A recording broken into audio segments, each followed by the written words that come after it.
నమస్తే SR7 TV news కి స్వాగతం.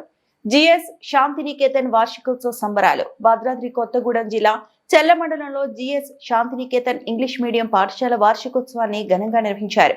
ఈ కార్యక్రమానికి ముఖ్య అతిథులుగా మండల విద్యాశాఖ అధికారి వెంకటరమణ, ఎస్ఐ కేశవ్, ఎంపీడీఓ ఈదయ్య, ఉప సర్పంచ్ కాపుల కృష్ణార్జునరావు, ప్రముఖ సాంఘిక సంఘ సంస్కర్త నీలి ప్రకాష్ తదితర అధికారులు పాల్గొన్నారు. ఈ కార్యక్రమానికి జి లక్ష్మణ్ కుమార్ వ్యాఖ్యాతగా నిర్వహించారు.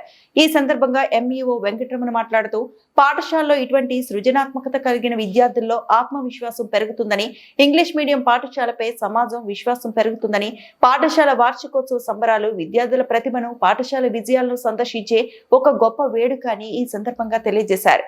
విద్యార్థుల సాంస్కృతిక నృత్యాలు, సంగీతం, నాటకాలు, ఆటలు, పాటలతో అంగరంగ వైభవంగా జరిగాయి. ఉత్తమ ప్రతిభ కనబరిచిన విద్యార్థులకు బహుమతులు, ప్రశంసా పత్రాలు, విద్యార్థులకు ప్రిన్సిపల్ చేతుల మీదుగా బహుమతులు అందజేయడం జరిగింది.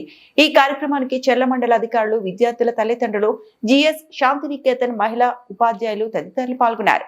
Reporting by SR7 TV news reporter Tursa చంటి.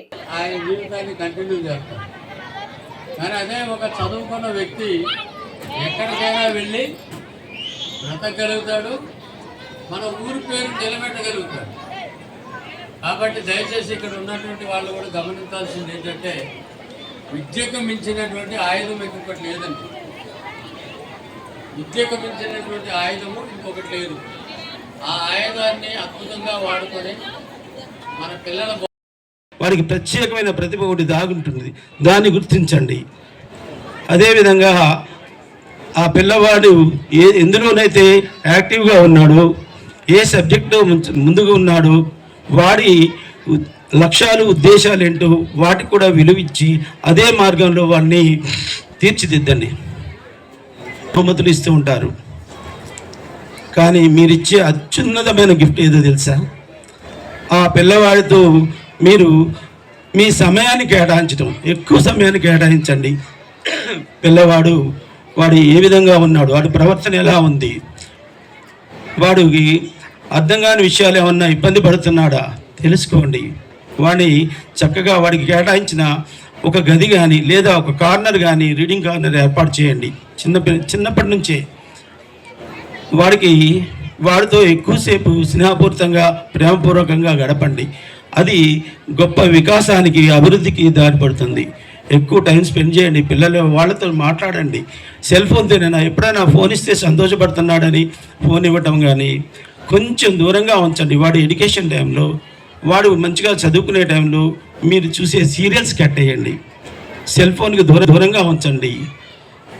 మరి కొన్ని అనవసరమైన ప్రయాణాలకు కానీ, వాడి తర్వాత ఫంక్షన్లకు కానీ ఎక్కువ తీసుకెళ్తూ, ముఖ్యంగా మా గవర్నమెంట్ స్కూల్ని 13 సంవత్సరాలుగా ఇంత కష్టం, శ్రమతో ఈ 13 సంవత్సరాల నుంచి రన్ చేస్తున్న ఈ యాజమాన్యానికి, ముఖ్యంగా గౌరీశంకర్ గారికి నా కృతజ్ఞతలు తెలియజేస్తున్నాను.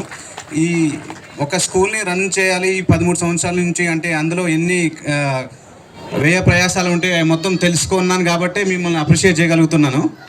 ఇంకా నేను చెప్పాల్సిన విషయాలన్నీ సార్ వాళ్ళు చెప్పేశారు, అంతా కవర్ చేశారు. నేను ముఖ్యంగా వచ్చేసిన ఈ తల్లిదండ్రులకు ఒక విషయాన్ని చెప్పదలుచుకుంటున్నాను. ముఖ్యంగా మీ పిల్లల్ని వచ్చే మార్కులను బట్టి, ఆ ర్యాంకులను బట్టి మీ పిల్లల స్థాయిని ఎప్పుడు డిసైడ్ చేయకండమ్మా. వాళ్ళలో ప్రతి పిల్లల్లో ఒక డైవర్సిటీ అంటే ఒక వైవిధ్యత ఉంటుంది. ఆ వైవిధ్యతను గుర్తించి దాన్ని బట్టి మీ పిల్లల్ని ప్రోత్సహించండి. అప్పుడే మీ పిల్లల్లో కూడా ఒక సచిన్ టెండూల్కర్ రావచ్చు, ఒక అబ్దుల్ కలాం రావచ్చు, ఒక సునీత విలియమ్స్ రావచ్చు. ఈ విషయాన్ని కొంచెం తెలియజేసుకోండి.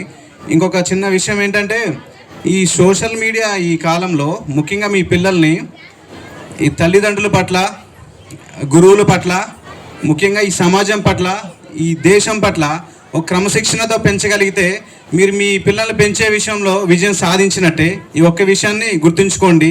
దయచేసి ఈ సమాజానికి మీ పిల్లల్ని యూజ్ అయ్యేలాగా పెంచండి, కానీ సమాజానికి భారం చేసేలాగా పెంచకండి. ఎందుకంటే పోలీస్గా నేను మీకు ఇది తెలియజేస్తున్నాను. నాకు ఈ అవకాశాన్ని ఇచ్చిన యాజమాన్యానికి నా కృతజ్ఞతలు తెలియజేస్తున్నాను. నమస్తే.